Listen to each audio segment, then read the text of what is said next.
what a difference a day makes, guys.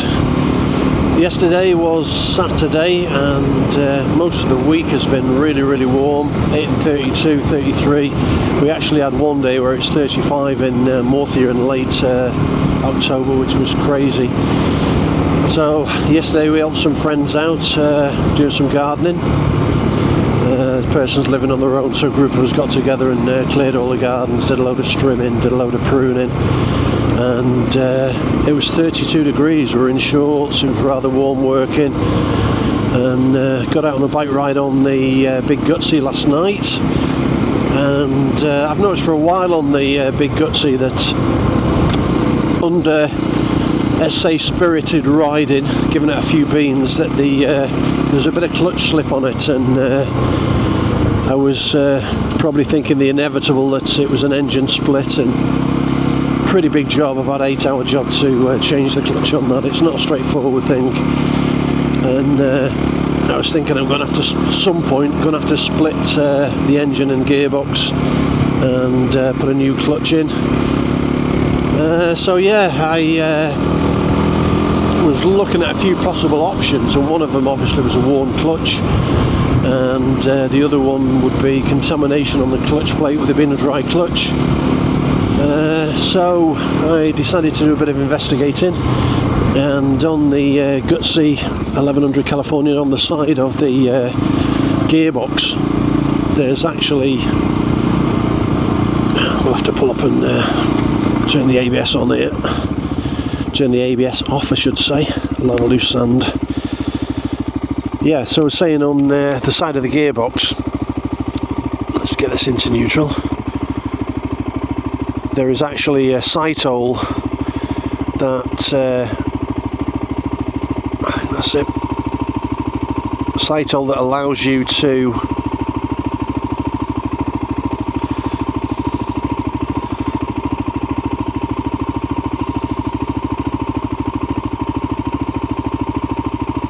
sorry guys, I was trying to get that around. It's very hard to see, it flashes when the traction's not on.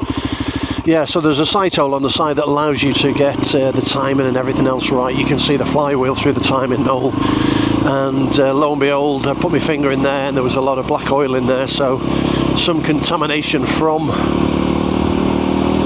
the engine oil somewhere crossing into the gearbox and contaminating the clutch plates.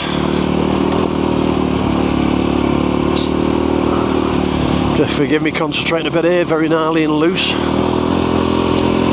Yeah, so had a bit of a brainstorm. I thought, because I could see access to the flywheel and I could see it was a bit greased up, I had a bottle of degreaser with a spray attachment that I thought I'll just try and degrease it and see if I can clean it up a bit, just to alleviate any slippage. Anyway, I put a whole tub of this degreaser in there, sprayed it in, and kept pulling the clutch so the clutch lever was in, so the plates were disengaged, so that the degreaser could get behind the clutch plate, if you like.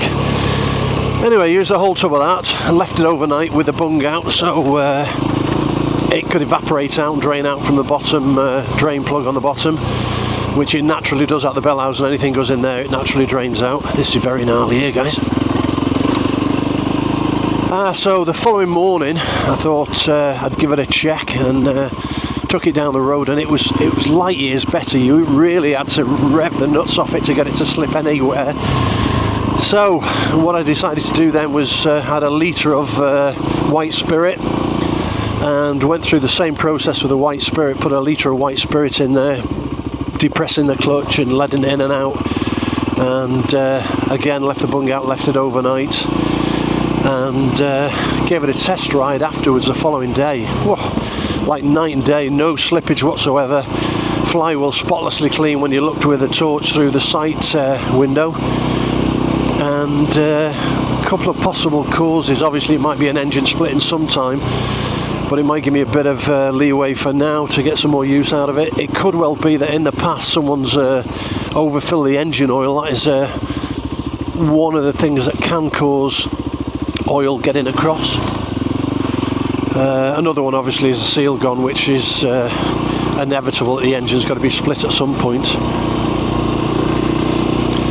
So fingers crossed that I'll get a few kilometres before I have to do an engine split and an engine brake on it. But yeah, maybe at some time in the past, if it's been overfilled and the pressure's forced a bit of oil past the spline seal or whatever, that could have been the case. And with it being a 30-year-old bike, it could have been accumulated over 30 years. So a good clean out like I've done might suffice. I'm guessing there's plenty of meat on the clutch plates, to be honest, because once I rode it after I cleaned it, it was actually like night and day. I mean, it was like a scalded cat. It really was, you know, revving out second as high as it would go, third. So yeah, problem temporary solved, or maybe might be almost permanent, depending on the mileage we do on it, you know. So I got up this morning, saw the grey clouds. Instead of being 30 degrees, it's a high of 23 today. This is a bit overgrown in these reed banks. Whoa. So I got up this morning and I've been predominantly riding this on the road, so I had the tyre pressures around 2.2 on the back, I think, and about 2 on the front, bar pressure that is. So I've let a load of pressure out. Obviously you can see what I'm riding on. Got 1.7 in the front, 1.7 in the back. So a bit more grip on the tyres, although like I said before, these Timson tyres are okay on the dry stuff. Not so good in sand because of the wide tread pattern on the back. But certainly on dry stuff that's not too loose, they're great. So I thought I'd get out and have an early morning blast, and of course the hours changed here. There has been some speculation whether it's going to be next week in the UK. I don't know whether it actually went back last night or not. I haven't a clue. I know it went back on the 26th here, which is early hours of this morning. So a bit of a lie-in this morning. Got up at 8 and it's normally, that would be 9 normally, so it's beneficial in the mornings, but in the evenings you feel like you're going to bed a lot later, and if you feel like you're working a lot later if you're clock watching, that is at work. So yeah, it's quite nice to have a bit of cooler weather. It's not cold, and we tend to moan here a bit in Spain. I know it's crazy, but us Brits abroad, if we get a few days cloud like we've got now, we can probably do 4 or 5 days of cloud, and then we start getting really grumpy and miserable, and it's crazy because in this part of Murcia we actually get 320 days of sunshine a year, so that leaves you with 40 odd days of cloud over the oops, missed the turn again, I wanted to go down there. 40 odd days of cloud over the year, which is not a lot. It's probably 4 days a month on average, I suppose. But yeah, you do get used to constantly blue skies every day. It's something you wake up and it's just a given that it's going to be like that.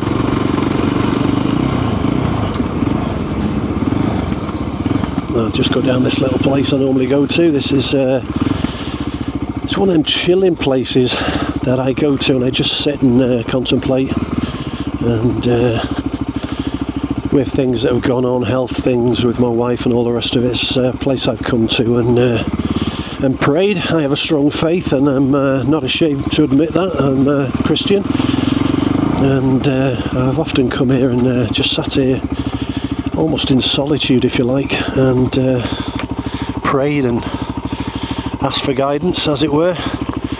So yeah, it's a stunning location. And I mean, even though there's not blue sky at the moment in this location now, I'll turn this round, it's a bit of a tight spot here. Even though there's not blue skies, as you should say, the landscape is stunning all the nevertheless, or all the less. So you can see why some of this region was used to make spaghetti westerns. I've been here before and I've talked about this place. I've done a few bike reviews here because it's such a stunning little spot to pull off the road. You could be isolated in the middle of nowhere, but you're very close to the main road. Yeah, so these little buildings behind are yeso ovens. All this rock on the mountain here is a natural type of gypsum that is mined off the mountain here. It's very very porous, it just flakes. And what they used to do, they used to put loads of rocks inside these ovens, cover it in a lot of firewood and heat it to a certain temperature. And you do the same with lime to make that fit for usage for mortar and different things. It has to be heated to a high temperature to make it usable, and that's basically what they did. So they would heat it up in these little two ovens here, then get it into a powdered form, bag it and use it. But obviously not been used for many years, maybe back in the start of the 20th century and even maybe back in the 19th century. So this particular trail at the bottom here that I'm going to go on in a minute, it's one of them trails that I enjoy riding, and it's one of them trails that threw me off that time. I don't know if ever you guys saw the clay on the track, and I believe he had the tyre pressure right, but I was full of my own confidence, you know, being an older rider on an off-road bike, and I was flying along the track. I come round a corner, and I suppose what made it worse, so I was seated at the time, came round a corner, and the corner was very mild. It wasn't a sharp bend, but there was about an inch layer of clay mud on the top, and it was just like hitting a sheet of ice. I mean, I'd corrected the first tail wash on the back, and the second one was just a complete washout, maybe at, I don't know, 45 kilometres an hour and straight into a bush. That wasn't pleasant at all, guys. A bit of plastic bent, and the bath busters broke, which I've changed. Yeah, so it's a case of dusting yourself down and getting back on, but it does... Well, we do learn from our mistakes, and we learn that it's not always as easy as you think it's going to be. And we rely too much on the fact that we think we've got knobbly tyres on that will go through anything. And there's been a few riders on TV lately. On the Road Adventurer, one that I follow, they're quite a good channel, and they've got the Tenerés. They put some knobbly tyres on there, thinking that they were going to go through anything, and straight away the profile on the tyres was very similar to the tyres on this particular bike I'm on. And I did leave a comment on there because I'd recommended the Mitas EO7s, which are a bit more aggressive. But it just, at the end of the day, it just depends how much you're going to do on-road and how much you're going to do off-road. It's like putting the Dunlop tyres on, or the Michelin Anarchies or Trackers. It just depends where you want to go. You know, you put really 50-50 tyres on, you're not going to be as stable on the road, and you're not going to get the longevity out of the tyre unless you're doing at least 50% off-road. So it is a bit of a quandary, especially with adventure bikes. So I'll get down on the trails and we'll have a scoot around that beautiful countryside down there and have a look. There's a lot of mountain bikers down there at the moment, so make sure I don't run any of them over.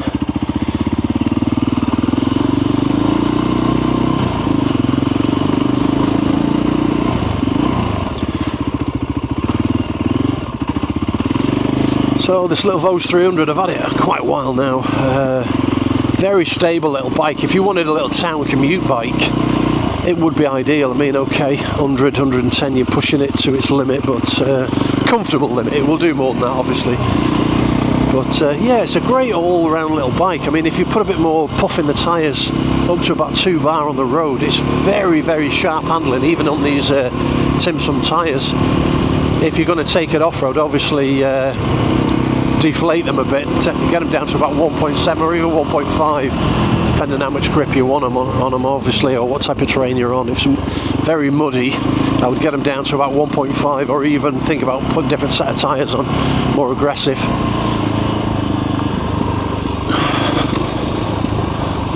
Now this track is just shale, but it's very loose. I mean, on the camera, it gives the opinion that it's almost very flat and very rideable, and it is to a certain extent, unless you go a bit silly around the corner and hit a lot of shale.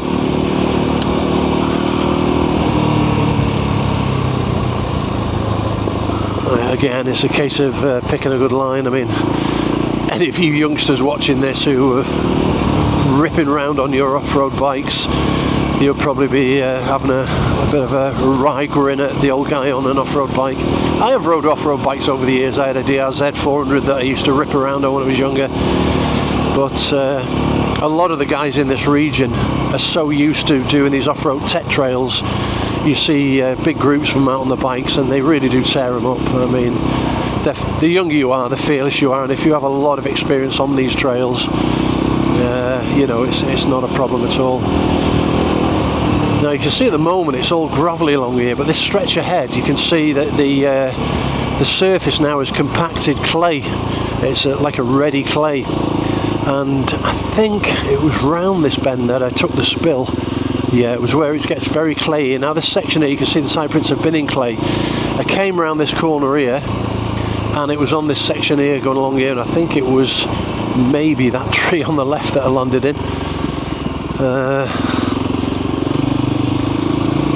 But yeah, it's okay when it's dry, but when it's wet this stuff is really, really loose and gnarly.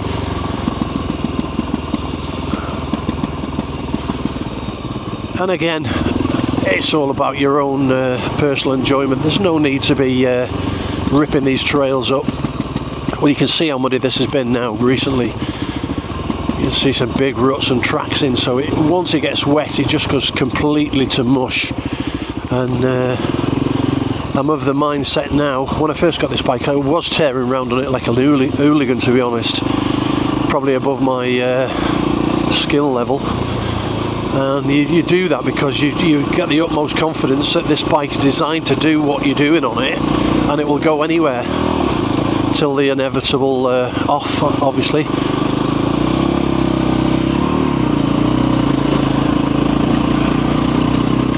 And these ruts are notoriously dangerous. You get stuck in one of these ruts and you go to do a turn out of it, and you're in one that's, I don't know, maybe 8 inches deep in Imperial, 200mm. You can't turn the wheel, you're stuck in that rut, so you pretty much have to gun through on the rut.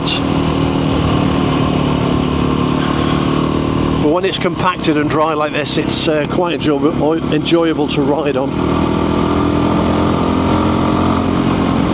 And the compacted stuff is quite fast. I mean, I'm doing 60 kph. You could quite easily do a lot quicker if you wanted to.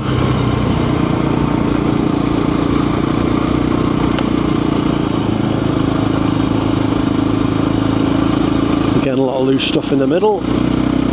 Back end squirming a little bit. It's certainly better with the lower pressure and a lot more grip than I had previously when I forgot to deflate the tyre.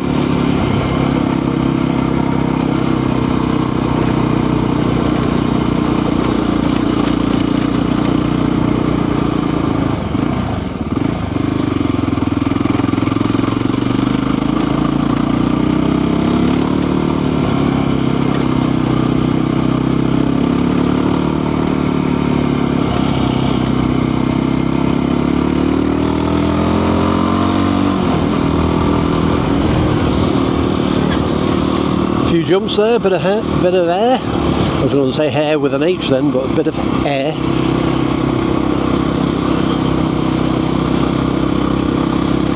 And there's something to be said about just getting out in the fresh air. I mean, if you can get a dirt bike and go off-roading and get away from the mad crowd and mad life.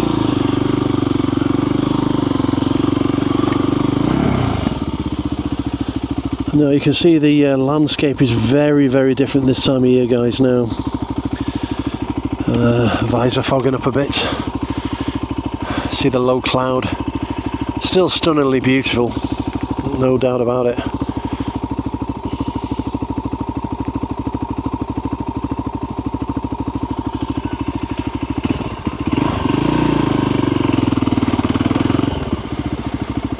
And one thing I didn't do is bring a mount for my phone for navigation, which was a bit stupid because these roads go for miles and miles and miles. What I tend to do is when I'm heading back, I'm normally heading towards one of the mountains that I know is a landmark that I use all the time,